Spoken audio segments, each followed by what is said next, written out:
Hey everyone, it's Mostly Casual Commander. I'm BK. We are on Discord and Patreon, links in the description. We all built March of the Machine Aftermath commanders. Matt is playing Kiora, Sovereign of the Deep. He wants to cast big dumb sea creatures so he could get free spells. Kyle built Nixilis. He's looking to ping everybody as much as possible in order to impulse draw and make Nixilis thick. I'm playing Nahiri, Forged in Fury. It's like Boros Equipment, Living Weapon Tribal. I want as many equipped creatures to attack as possible so I could trigger Nahiri. And Chris is playing Narset, Enlightened Exile. He's got tons of cheap non-creature spells to trigger a lot of prowess. Like too much prowess. Please subscribe if you haven't already, and stick around for an appearance from my fat cat Meatball. He's so chunky. Matt played a Myriad Landscape and passed over to Kyle, who plays a Command Tower, followed by a Vindictive Flamestoker. He could eventually sack that to draw some cards. He passes to me, I play Fury Calm Snarl, and reveal a mountain. That way it enters the battlefield untapped, and I use it to cast Sigarda's Aid. Now my equipment has flash, watch out. I pass the turn to Chris, who plays a Training Center as his land for turn before passing back to Matt.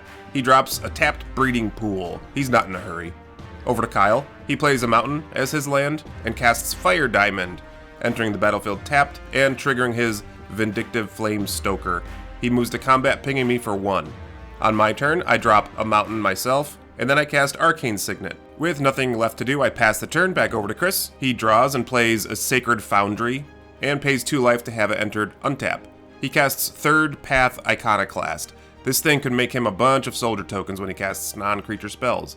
On Matt's turn, he plays an island, and using that, he cracks his Myriad Landscape, so this will have him go find 2 basics, having them enter the battlefield tapped. He finds 2 forests, and passes the turn over to Kyle, who plays a swamp, and then he casts Marchesa's Decree. So he becomes the Monarch, getting an extra card draw on his end step, and now if creatures attack him, he'll start draining his opponents. On his end step, he draws from Monarch and passes over to me. I play a Plains as my land for turn, and I suspiciously pass over to Chris, who plays a Plains, and then a Talisman of Creativity. That'll trigger Iconoclast, getting him a 1/1, which we didn't have the token for. Then he casts a Swiftfoot Boots, again triggering Iconoclast, getting him another one. Before moving into combat, he'll swing at Matt and deal him a couple points of damage before passing the turn. He draws and plays an island, and then he casts High Tide. So now his islands are more islands. With the help of High Tide, he can cast his commander, Kiora, Sovereign of the Deep. And with her out, if he starts casting big dumb sea creatures, he can cast free spells. He casts a Findhorn Elves before passing the turn over to Kyle. He'll draw and play a mountain as his land for turn,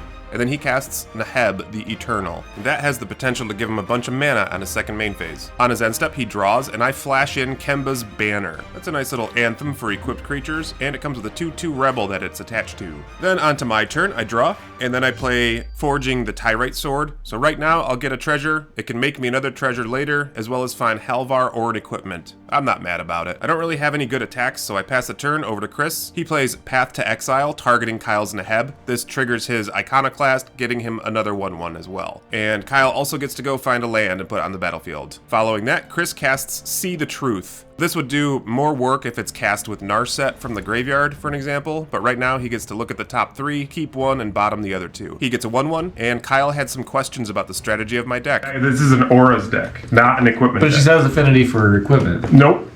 Didn't build it that way. I built it for Auras. Why? This is the exact one artifact. I can't tell if you're serious. Why? Of course Are I'm you serious. serious? Why would you do that? So, should I get rid You of literally this pulled my list. What do you mean? Cigars and... Deception tactics didn't work. He casts Tear, destroying one of my enchantments. So you're clearly destroying this. This is your target? Yeah, I really would have preferred having my Sigarda's Aid over Forging the Tyrite Sword. He gets another 1/1, and then he drops Clifftop Retreat as his land for turn. He moves into combat at Kyle, triggering Marchesa's Decree. Kyle gobbles up one of the 1/1s, but one of them still deals damage to Kyle, so Chris gets the Monarch token. Therefore, he draws on his end step before passing back to Matt. He draws and plays Dreamroot Cascade as a land for turn, followed by a Tidal Terror, triggering his commander. He'll look at the top 6 cards of his library, and then he could cast something for 5 mana value or less. He finds a Storm Surge Kraken and casts it for free. This thing's got Lieutenant and could potentially draw a couple of cards. On Kyle's turn, he casts his commander, Nixilis, Captive Kingpin. And as a follow-up play, he casts Ornithopter of Paradise before passing the turn back over to me. And on my turn, I draw. I get another treasure token thanks to Forging the Tyrite Sword, and cast Commander Sphere, getting my ramp action on before moving into combat at Chris with my 3/3. He chump blocks, and I cast Vanquish the Horde, because I'm terrified of the board state. Everybody looks at me with delight as we scoop up all of our creatures. Then I pass the turn over to Chris, who plays a Rogran Triome in that beautiful showcase art. He casts his commander, Narset, Enlightened Exile. Then he'll equip Fast Boots to her before moving into combat at me as payback for losing his board state. When she attacks, Chris gets to cast a copied spell of something less than her power, so he casts See the Truth, and this time he gets to just draw those 3 cards, full rip. I drop to 35, he draws at the end step for Monarch, and then he passes to Matt. He casts his commander, Kiora, Sovereign of the Deep, again. Then with that out, he'll have to pass back to Kyle. He draws and plays a Ramunap Ruins as his land for turn. He recasts his commander as well. Just a good old board reset, guys. You're glad that I cast that board wipe, right? He casts Vicious Conquistador as a follow-up to that, which could do work with Ob Nixilis out. Then on my turn, Forging the Tyrite Sword will pop, and I'll go find a Cauldron Complete and put it into my hand. And then I'll just cast that bad boy. I'll use my 2 treasures to help pay for that. And because it's living weapon, a 0/0 germ will be created and Cauldron Complete will be attached to it. It's got haste, so I move into combat at Chris and deal him some damage before taking that Monarch token. And I get that sweet, sweet card draw on my end step. On to Chris's turn, he casts Talrand, Sky Summoner, hoping to make some drakes. And with that out, he'll cast Expressive Iteration. So this will not only trigger the prowess on both of those creatures, it'll also get him a 2/2 Drake that also has prowess, thanks to Narset. Expressive Iteration will have him look at the top 3 cards of his library, exile one, in this case it's a Sundown Pass. He drew one and he had to bottom one. He'll drop the Sundown Pass as his land for turn before combating against me with his commander. When it attacks, he'll recast Expressive Iteration, getting another Drake and triggering prowess again. And again, look at the top 3, exile one, draw one, bottom one. And I'll go ahead and take my commander damage beats. Because Chris dealt me some damage with the creature, he gets the Monarch token again. He'll draw on his end step and back over to Matt. He draws and plays a Forest and a Gilded Lotus. Ever since my board wipe, he seems to be just kind of flooded. Over to Kyle's turn, he'll draw and play a Swamp. It's his land for turn, and then moves into combat with Vicious Conquistador. This will drain everybody on its attack trigger, which triggers Ob Nixilis. Then it'll deal me 1 damage proper, which triggers Ob Nixilis again. So good old Obby gets 2 +1/+1 counters. Kyle casts Mana Clash, choosing Chris. So we treat odds on the dice as tails. So Chris takes 1 damage, triggering Ob Nixilis. Then they roll their dice again, and surprisingly, they both roll evens this time. So that ends Mana Clash. It had the potential of being really diabolical. As a follow-up, Kyle casts Cut. He targets Talrand with that, killing him dead. And Kyle starts making good use of his exiled cards. He'll cast an Arcane Signet, as well as his Mind Stone. Then when he moves to end step, that Swamp will just remain in exile forever. On to my turn, I draw and play a Command Tower as my land for turn, before casting my commander, Nahiri, Forged in Fury, with the assistance of her affinity for equipment. I cast a Mind Stone as a follow-up play. I'll move into the red zone with my Germ. This will trigger my commander. I'll exile the top card of my library, and I could play it this turn. If it's an equipment, which it is, a Lightning Greaves, I could play it for free. Chris takes 3 damage and uses 1 Drake to stem some of the bleeding, but that will have me take his Monarch token, and then I cast my free Lightning Greaves. After that, I have to run away from the table for some reason, and then I yell to the guys, yo, equip those fast boots to my commander, thanks. On to Chris's turn, he draws and plays an untapped Steam Vents, paying 2 life, and then he casts a Jessica's Will, looking at my hand, and I have 5 cards. So he'll get 5 floating mana, and impulse draw the top 3 cards of his library, including a Winds of Abandon, a Swords to Plowshares, and a Stormkiln Artist. So first off, he'll cast Stormkiln Artist. This thing gets a little bit bigger because of his artifacts, and it can make him treasures. Then he casts a Winds of Abandon, which makes everybody very happy. This triggers all of his stuff with prowess as well as treasure production. In response, Matt uses Channel on Otawara to bounce his commander back to his hand, and then everything else gets exiled, except for Chris's board, of course.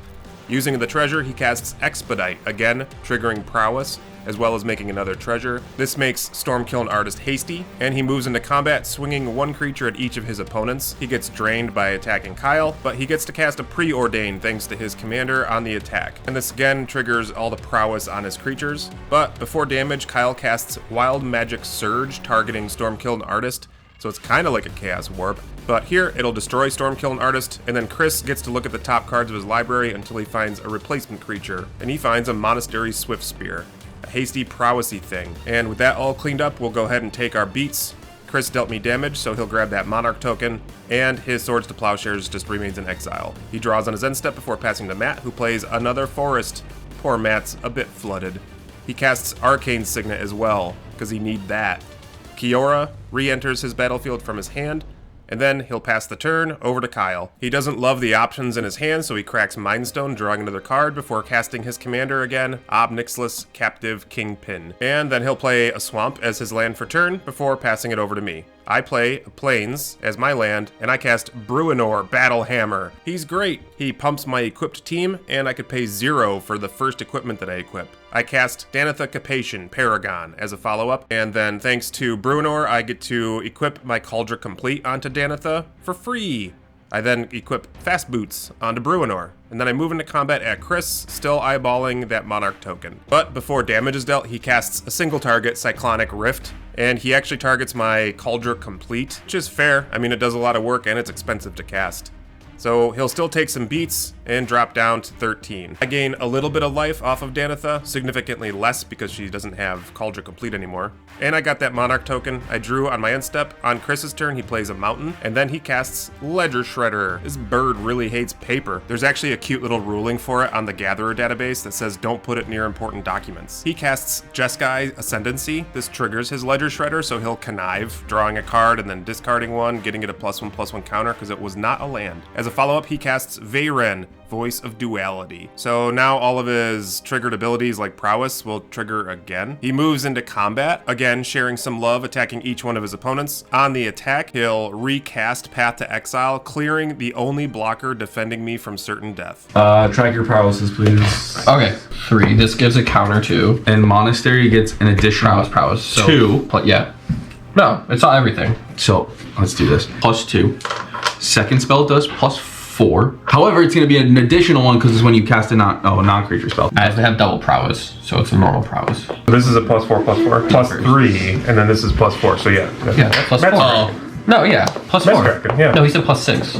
Sure, so on attack, triggers, you take 1. After consulting a physicist and 3 doctors of science, we determined a number. I can't help but to feel like we were still wrong. On the attack, Chris got drained, Nixilis triggered, and then all of the damage was resolved. It was enough commander damage to kill me dead, knocking me out of the game. Jeskai Ascendancy had Chris untap all of his creatures, and on his end step he drew. Matt, guess what? Plays another forest. And then he casts Acquisition Octopus, which is definitively not a land, which is great. This triggered his commander, and he gets to cast a free Nature's Lore, which, LOL, means Matt gets to go and find another land. I'm so sorry, Matt. This also triggered Ledger Shredder. He reconfigures onto his commander, and after a deal with Kyle, he moves into combat. On the attack, he gets drained 1. This triggers Nixilis, and then Kyle takes his beats. Matt gets to draw thanks to Acquisition Octopus. Then he casts Lorthos, the Tidemaker. This giant thing will have him look at the top 8. He gets to cast a free Whelming Wave, so bouncing almost everything back to their owner's hands, and I think Kyle regrets that deal that they made. Matt passes the turn back over to Kyle. He plays a big score, discarding a card, drawing 2 cards, and getting 2 treasure tokens. He finds a Sir Kara, the Bold. This will synergize with his commander quite well. From exile, he plays a Swamp as his land for turn, and then he recasts his commander from his hand, Nixilis, Captive Kingpin. He'll pass the turn, and the rest of his exile stuff goes away forever. I play my commander. I just want to be included, guys. On to Chris's turn, he recasts his commander, Narset Enlightened Exile. Then he'll attach his Swiftfoot Boots to it before recasting Monastery Swift Spear as well. Thanks to the haste on both of them, he moves to combat at Matt, recasting Cyclonic Rift whenever he attacks with Narset, bouncing the big scary thing to his hand, and then Matt takes a bunch of damage, dropping down to 13. He untaps thanks to Jeskai Ascendancy. He drops in a Darkar Wastes as his land for turn, picking himself 1 and recasting Ledger Shredder as well. Now this should have triggered Nixilis, but unfortunately we missed that during the gameplay. It didn't impact anything though. Matt recasts Kiora, and then he casts Lorthos as well. But Chris has a response. He'll cast a counter spell targeting Lorthos, and with Kiora's ability, Matt will look at the top cards of his library, and he happens to find a counter spell of his own. So he'll use that to counter spell the counter spell. Ledger Shredder triggered when Lorthos was cast. Matt makes another deal with Kyle, and he moves into combat, attacking him for 2. He gets to draw a card, but Kyle also gets to Impulse and put a counter on Nixilis as well. Then Matt casts Quest for Ula's Temple as a follow-up play before passing the turn to Kyle. he casts Read the Bones from exile. That's the card he impulsed with Abi. So he'll scry 2, draw 2, and lose 2 life. He found a Cathartic Reunion off the top, so this will have him discard 2 other cards in order to draw 3, not a bad rate. This also allows Chris to connive thanks to Ledger Shredder. Kyle then casts Ryle on Ob Nixilis, dealing it 1 damage, drawing it a card. He activates Surkara, so this will ping Matt 1 and trigger both Surkara and Ob Nixilis. And holy smokes, he finds an Urabrask off of the top. Using Ramunap Ruins and other lands, he casts Urabrask. So this will, again, synergize very well with his commander. Every time he casts an instant or sorcery, he gets a mana, and it also pings. He casts Lightning Bolt, dealing 3 damage to Chris's face, and 1 damage to Matt thanks to Urabrask. This will impulse draw twice because of Surkara as well as his commander. Then he'll cast Gut Shot, again triggering Urabrask, getting 1 mana, and pinging Matt 1 point of damage, again triggering Ob Nixilis and Surkara. So this kind of cycle is what's happening here, done very well with his combination of cards. He casts Unholy Heat, dealing 6 points of damage to Ledger Shredder, which will kill it dead. Urabrask pings Matt, triggering Ob Nixilis. Then he'll cast Forked Bolt, and have it deal 1 point of damage to both Matt and Chris. This will again trigger Urabrask, netting him that 1 mana, as well as dealing Matt 1 more point of damage. So this triggers Abi twice, as well as Surkara twice, getting him a bunch more cards in his impulse pile. And after that, he'll cast Needle Drop. This will trigger Urabrask, getting him that 1 red mana, as well as pinging Matt 1. He'll ping Matt 1 with Needle Drop, and then again impulse draw, as well as drawing off of Needle Drop proper. Kyle plays Night's Whisper from exile. This will have him draw 2 cards and lose 2 life, as well as trigger Urabrask, getting 1 more red mana, and pinging Matt 1. This, of course, triggers Ob Nixilis, getting him another card to his exile zone. Kyle found a Kessig Flame Breather, so this will start pinging his opponents more. He then casts Supernatural Stamina, which is mostly irrelevant, except for the fact that it triggers Urabrask as well as Kessig Flame Breather. So, again, his opponents have taken a single point of damage, therefore he impulse draws, and in this case, he ends up finding a Flame Rift. And with that available to cast, Kyle does so, dealing 4 points of damage to each player, again triggering Kessig Flame Breather as well as Urabrask, and this has enough total points of damage slung around to knock out both of his opponents, making Kyle the winner. Congratulations, buddy. That's a sweet, sweet ping deck. Here's Meatball. He's so chunky.